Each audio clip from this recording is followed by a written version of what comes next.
नमस्कार मंडळी, कृषी दर्शन कार्यक्रमात आपलं स्वागत. मंडळी, सध्या हिवाळा सुरू झालाय. थंडीचा आनंद आणि मजा आपण सारेजणच घेत आहोत. हिवाळा हा आल्हाददायक ऋतू आहे, त्यामुळे सगळ्यांनाच तो हवाहवासा वाटतो. आपले शेतकरी बांधव हिवाळी भाजीपाला आणि पिकं घेण्यामध्ये व्यस्त आहेत. अशा वेळेला आपल्या शेतकरी बांधवांनी आपल्या जनावरांकडे सुद्धा लक्ष देणं फार गरजेचं आहे.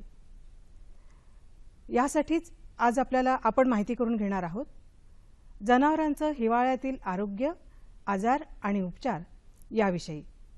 आणि याविषयी आपल्याला मार्गदर्शन करण्यासाठी आपल्याकडे आले आहेत डॉक्टर पंकज हासे. हे स्नातकोत्तर पशुवैद्यक आणि पशुविज्ञान संस्था अकोला या ठिकाणी सहाय्यक प्राध्यापक म्हणून काम करतात. नमस्कार डॉक्टर साहेब. नमस्कार. डॉक्टर साहेब, प्रत्येक ऋतूचा हा मानवी शरीरावर परिणाम होतच असतो. वेगवेगळे आजार होतात, काही चांगल्या गोष्टी सुद्धा घडत असतात. तसंच या जनावरांच्या बाबतीत प्रत्येक ऋतूचा काही परिणाम होत असतो का? निश्चितच खूपच छान प्रश्न आहे. वातावरणाचा जसा माणसाच्या शरीरावर परिणाम होतो तसा जनावरांच्या शरीरावरही परिणाम होत असतो. वातावरणातील ऊन, पाऊस, वारा, थंडी याचा जनावराच्या शरीरावर चांगला किंवा वाईट परिणाम होत असतो. आता आपणा सर्वांना माहीत आहे की आपण हिवाळ्याच्या ऋतूमध्ये साधारणतः स्वेटर घालतो, उन्हाळ्याच्या ऋतूमध्ये आपण साधारणतः सनकोट घालतो आणि पावसाळ्याच्या ऋतूमध्ये आपण रेनकोट घालतो. तसंच हे समायोजन आहे. जसं ऋतू तसं आपण बदलून घेतो, तसंच जनावरांच्या बाबतीत सुद्धा आहे. जनावरांचा ऋतू बदलला की आपण त्यांचा आहार बदलला, त्यांचं पोषण बदललं आणि त्यांची व्यवस्थापन पद्धती बदलली तर निश्चितच त्यांना तो ऋतू जो आहे तो निश्चित सुसह्य होतो. म्हणून आपण जनावरांच्या ऋतूचं आणि त्यांच्या पालन पोषणाचं मेळ घालणं फार आवश्यक आहे. डॉक्टर साहेब, जेव्हा आपण हिवाळ्याबद्दल विचार करतो तेव्हा हिवाळ्याचा प्रामुख्याने जनावरांच्या आरोग्यावर कोणता परिणाम होतो? कोणते रोग किंवा कोणते आजार त्यांना या हंगामामध्ये होऊ शकतात? हिवाळा ऋतूचा जर विचार केला तर सर्वात महत्त्वाची गोष्ट म्हणजे जनावरांना होणारा निमोनिया हा आजार. निमोनिया हा आजार हा नवजात वासरांना होतो, संकरित वासरांना होतो. साधारणतः मोठ्या जनावरांना हा कमी प्रमाणात होणारा आजार आहे निमोनिया. परोपजीवी नावाचा जे असतात बाह्य परोपजीवी आणि अंतरपरोपजीवी तेही या काळामध्ये जनावरांवर साधारणतः असतात. तिसरी महत्त्वाची गोष्ट म्हणजे साधारणतः जे चयापचयाच्या संदर्भातले जे आजार आहेत आणि उत्पादनाच्या संबंधितले जे आजार आहेत, जसं की आपण प्रजोत्पादन किंवा उत्पादनासंबंधात जे आजार आहेत त्याच्यामध्ये पोस्ट पार्च्युरेंट हिमोग्लोबिनुरिया म्हणजे फॉस्फरस किंवा स्फुरद याच्या कमतरतेमुळे जनावरांना होणारी लाल लघवी हा आजार सुद्धा आपल्याला हिवाळ्यामध्ये पाहायला मिळतो. किटोसिस नावाचा आजारही आपल्याला हिवाळ्यामध्ये पाहायला मिळतो. आणि त्याचप्रमाणे हायपोमॅग्नेशिमिक टिटॅनी हा जो आजार आहे तो सुद्धा आपल्याला हिवाळ्यामध्ये पाहायला मिळतो.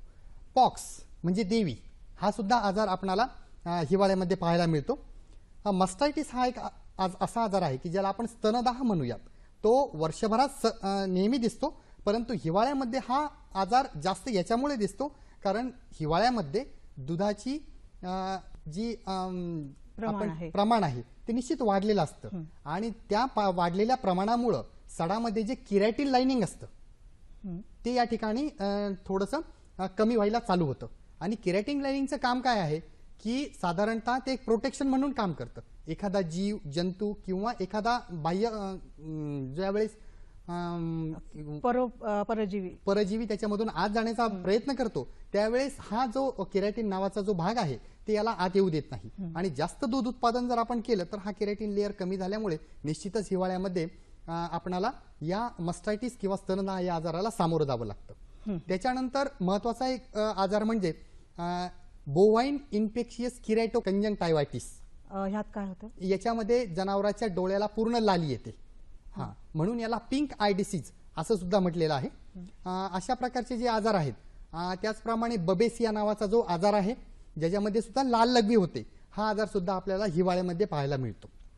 डॉक्टर साहेब, आपण न्यूमोनियाचा उल्लेख केलात तर हा प्रामुख्याने जो होतो तर तो कसा काय ओळखायचा? सुरुवातीला आपण न्यूमोनिया म्हणजे काय हे समजून घेऊयात. तर न्यूमोनिया म्हणजे काय तर फुफ्फुसदाह म्हणजे न्यूमोनिया. तर याच्यामध्ये केव्हा केव्हा फुफ्फुसाच्या वर जे कव्हरिंग असतं ज्याला आपण प्युरा असं म्हणतो, ते सुद्धा जर याच्यामध्ये सहभागी असेल तर त्याला प्युरोनिमोनिया असं म्हणतात. साधारणतः नवजात वासरांमध्ये हे आपल्याला मोठ्या प्रमाणात दिसून येतं आणि जे मोठे जनावर आहेत यांच्यामध्ये आपल्याला हा साधारणतः आजार दिसून येत नाही. नवजात वासरांमध्येच का जास्त दिसून येतो आपल्याला हा आजार? नवजात वासरांमुळे याच्यामुळे दिसून येतो की त्यांची जी प्रतिकारक क्षमता आहे ती या आजाराला जास्त म्हणजे जी डेव्हलप व्हायला पाहिजे ती झालेली नसते, प्रतिकार क्षमता कमी असते. हा, त्याच्यामुळे निश्चितच आपल्याला नवजात वासरांमध्ये दिसून येतो. आणि नवजात वासरांमध्ये याच्यामुळे दिसून येतो की एखाद्या वेळी विलेलं वासरू दूध पित नाही, अशा वेळी हे शेतकरी लोक बॉटलमध्ये एखाद्या बाटलीमध्ये दूध घेतात आणि त्या वासराला वरून पाजतात. ते जर चुकीच्या मार्गाने चुकीच्या पद्धतीने जर पाजलं गेलं तर याच्यामुळे जनावराला न्यूमोनिया हा आजार होऊ शकतो.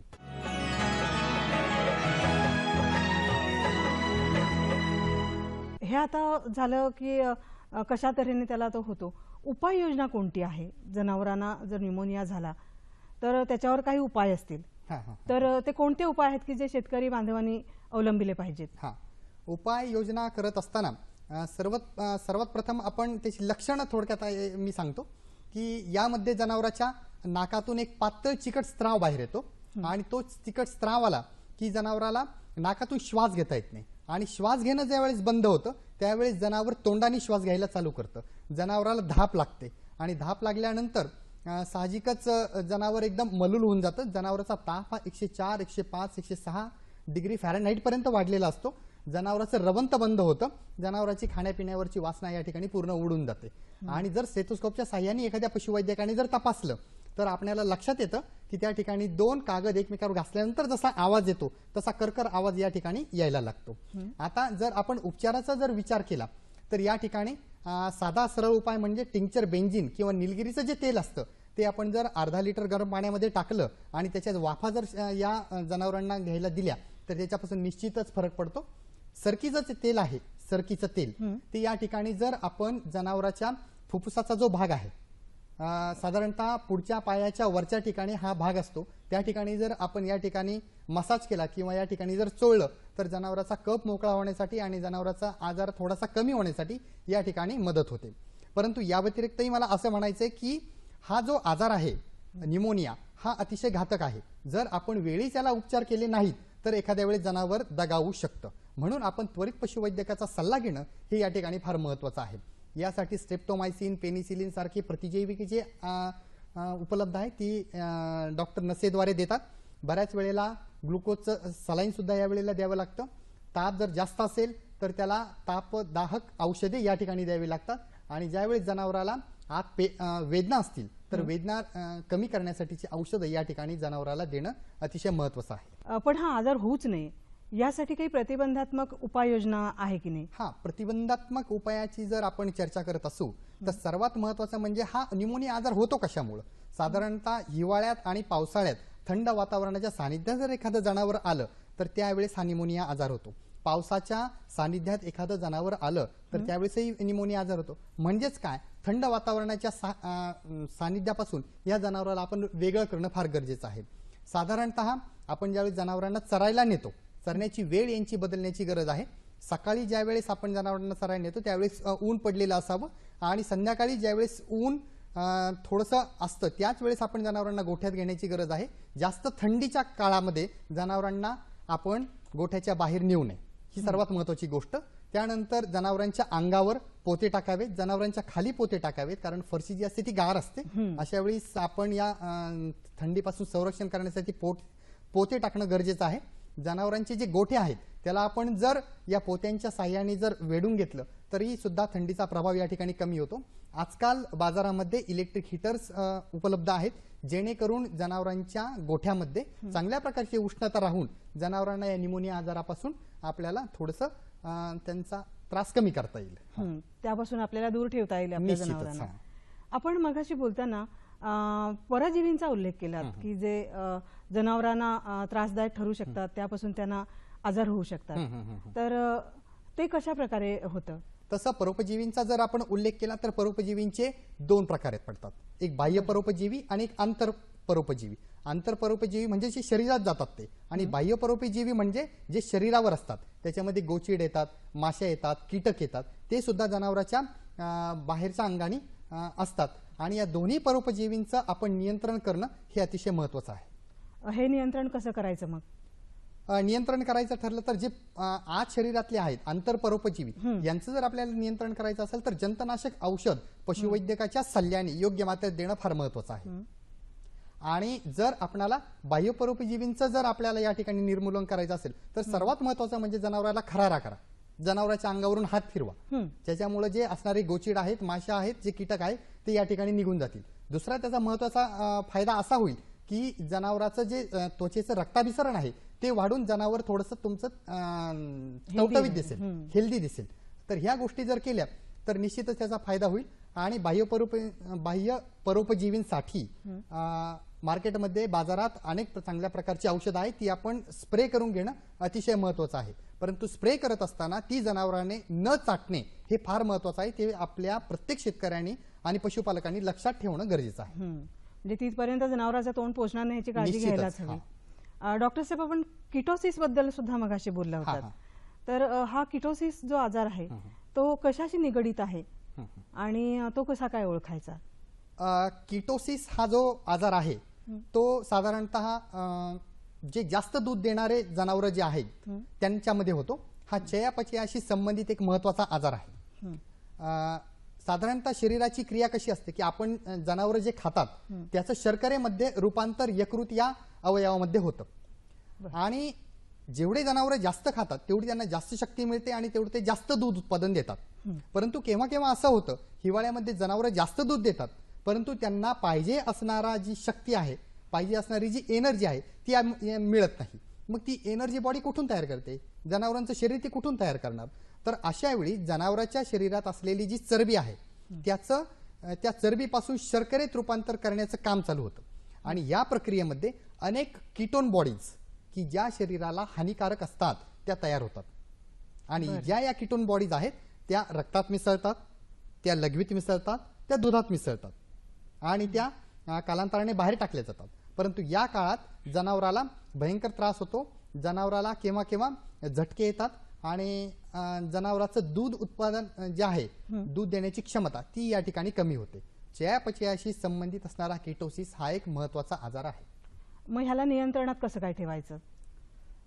नियंत्रणात जर ठेवायचं असेल तर तुम्हाला जेवढं जास्त जनावर दूध देतंय तेवढं तुम्ही त्याला व्यवस्थित खाऊ घालणं आणि त्याचं संतुलित आहार देणं हे अतिशय महत्त्वाचं आहे. जनावराला कॅल्शियमचा आहार देणं ही अतिशय या ठिकाणी महत्त्वाची गोष्ट आहे. आणि साधारणतः किटोसिस या आजारामध्ये जनावर थरथर कापतं, जनावराला झटके येतात. अशा वेळेस तुम्ही जनावराला योग्य ठिकाणी ठेवणं गरजेचं आहे किंवा जर आपण हे केलं नाही तर किटोसिस पेक्षा भयंकर आजार ते जनावर पडून एखाद्या वेळेस होऊ शकतो.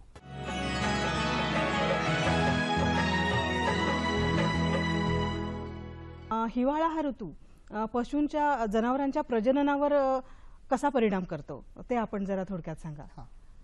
पशु प्रजननाचा जर विचार केला तर हिवाळा हा अतिशय उत्तम काळ आहे. ज्या शेतकऱ्यांना पशुपालकांना आपला गोठा प्रजननक्षम ठेवायचा आहे त्यांनी हिवाळा ऋतूची संधी सोडता कामा नये. त्यासाठी नेमकं काय करायला पाहिजे? त्यासाठी त्यांनी सर्वात महत्त्वाची गोष्ट म्हणजे आपल्या गोठ्यातील जास्तीत जास्त जनावरांची तपासणी करून घेणं फार गरजेचं आहे.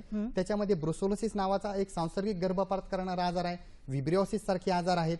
जनावरांचं रक्त तपासून घेणं फार गरजेचं आहे की ज्याच्यामधून आपल्याला जनावरांमध्ये हिमोग्लोबिन किती आहे हे समजेल. जर हिमोग्लोबिनचं प्रमाण जर चांगलं असेल तर निश्चितच जनावर दूध चांगलं देईल. आणि त्याचप्रमाणे जनावराला आपण आपले जनावर जास्तीत जास्त गाभण कसे राहतील हे प्रत्येक शेतकऱ्यांनी हिवाळ्यामध्ये लक्ष ठेवलं पाहिजे. वांजपणा जो आहे गोठ्यामधला तो या ठिकाणी हिवाळ्यामध्ये आपण पूर्णपणे नाहीसा केला पाहिजे, कारण हिवाळ्यासारखा उत्तम काळ कोणताच नाही. जनावरांच्या प्रजननासाठी त्यासाठी आपणाला गरज आहे योग्य नियोजनाची. त्याचप्रमाणे जनावरांना सकस आहार देणं हे फार महत्वाचं आहे. सिंक्रोनायझेशन म्हणजे काय? सिंक्रोनायझेशन म्हणजे आपल्या गोठ्यामध्ये असणारी सर्व जी जनावरे आहेत ती एकाच वेळी माझावर येणं. आता हे का करतात की जेणेकरून आपल्याकडे असणारं जे मनुष्यबळ आहे ते योग्य प्रकारे वापरता यावं म्हणून आपल्याला सिंक्रोनायझेशनची गरज असते. आणि सिंक्रोनायझेशन हे जर हिवाळ्यात केलं तर निश्चितच त्याचा योग्य प्रकारे आपल्याला फायदा होऊ शकतो. वळू आणि जे रेडे आहेत त्यांच्या वीर्याची जी क्वालिटी असते, त्यांची जी एक हे म्हणतो आपण त्याला की त्यांची जी प्रत, वीर्याची प्रत ही नेहमी हिवाळ्यामध्ये खूप चांगली असते. परंतु शेतकरी खूप चांगली प्रत म्हणून एका दिवसात साधारणतः 3 ते 4 जनावरे भरवण्याचा प्रयत्न करतात. कृपया असं करू नये. जर दिवसातून 1 किंवा 2 जनावरे भरवली तर ती चांगली फळतील, ही याच्याकडे आपण लक्ष देणं गरजेचं आहे. वंध्यत्व निवारणाचे सारखे गोष्टी जर आपण हिवाळ्यात राबवल्या तर त्याचा निश्चितच फायदा होतो. मी यापुढे जाऊन असं सांगेल की आपण एक्सटेन्शन ऍक्टिव्हिटीज म्हणजे विस्तार कार्यक्रमाचे ज्या गोष्टी आहेत त्या आपण हिवाळ्यात राबवणं गरजेचं आहे. त्यासाठी शेतकऱ्यांना दुग्धोत्पादन तांत्रिक सभा घेणं, शेतकरी मेळावे आयोजित करणं, पशुसंवर्धन दवाखान्यांनी यासाठी पुढाकार घेणं गरजेचं आहे. कारण हिवाळा ऋतू पशुप्रजननासाठी फार महत्त्वाचा आहे आणि तो कोणत्याही शेतकऱ्यांनी ही संधी सोडता कामा नये. डॉक्टर साहेब, शेवटी जाता जाता तुम्ही आमच्या शेतकरी बांधवांना काय सांगू इच्छिता? मी हेच सांगू इच्छितो की हिवाळा हा फार आरोग्यदायी असा ऋतू आहे. आपण त्याची मजा घ्या, परंतु ही मजा घेत असताना आपल्या जनावरांकडेही लक्ष द्या. निमोनिया सारखे जे आजार आहेत त्यांच्याकडे आपण बारीक लक्ष द्या. ते जर आपण लक्ष दिलं नाही तर निश्चितच त्या जनावराचा झालेला मृत्यू कदाचित आपल्याला ह्या आनंदी ऋतूमध्ये दुःख देऊ शकतो. म्हणून हा हिवाळा आनंदाने एन्जॉय करा. फक्त आपल्या जनावरांकडे थोडंसं लक्ष द्या. शेतकरी बंधूंनो, आताच डॉक्टर साहेबांनी सांगितलेली माहिती आपण ऐकली असेल आणि त्याचा उपयोग करून घेऊन आपण आपल्या जनावरांचं आरोग्य चांगलं ठेवूया आणि हा हिवाळा आपल्याला जास्तीत जास्त फायदेशीर कसा होईल इकडे आपण लक्ष देऊया. डॉक्टर साहेब, आज आपण इथे आलात आणि आमच्या शेतकरी बांधवांना फारच उपयुक्त माहिती करून दिली. त्याबद्दल दूरदर्शनच्या वतीने मी आपले आभार मानते. धन्यवाद.